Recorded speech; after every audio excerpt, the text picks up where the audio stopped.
Hi everyone, how are you? Бүгін біз ағылшын тілдегі дауыссыз әріптердің оқылуын үйренетін боламыз. Бірінші C деп оқылады. E, I, Y әріптерінің алдында S деп оқылады. For example, city, center. Ал егер A, O әріптерінің алдында және барлық дауыссыздармен сөздің соңында K деп оқылады.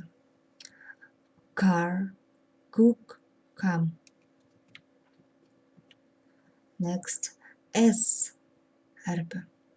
Сөз басында қатаң дауыссыздардың алдында, сөз соңында және қатаң дауыссыздардан кейін S деп оқылады.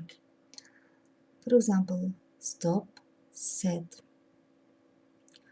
Дауыстылар арасында сөз соңында дауыстылардан кейін Z деп оқылады. Goose, bees. Next, G әріпі бізде. Қай кезде G әріпі болып оқылады? E, I, Y әріптері алдында G деп оқылады. For example, rage, gym. Ал егер A, O әріптері алдында барлық дауыссыздармен сөз соңында G деп оқылады. Green, guild, grass. Next, X әріпі.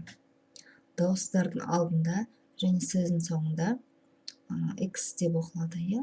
Next, box, fox. Егер екі дауыстың арасында тұрса және кейбір сөздердің басында тұрса, ол Gz деп оқылады. For example, take that. Xerox деп оқылады, Xerox деген сөз. Xerox. Next, S және Х. S, Х екеуі қосылып Ш деген әріпті береді. For example, sheep,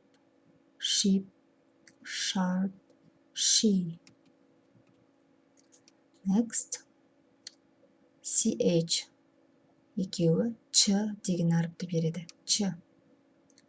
For example, chair, champion, match, march.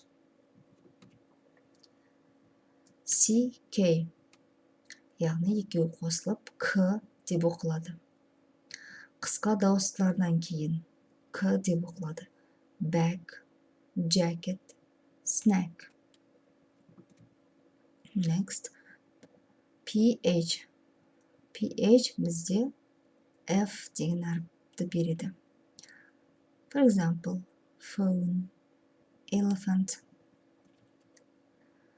Next, KN Н деп оқылады, N деп оқылады, яғни сөздің басында N, knee, no, night, яғни сөздің басында тұрған K әрпі оқылмайды.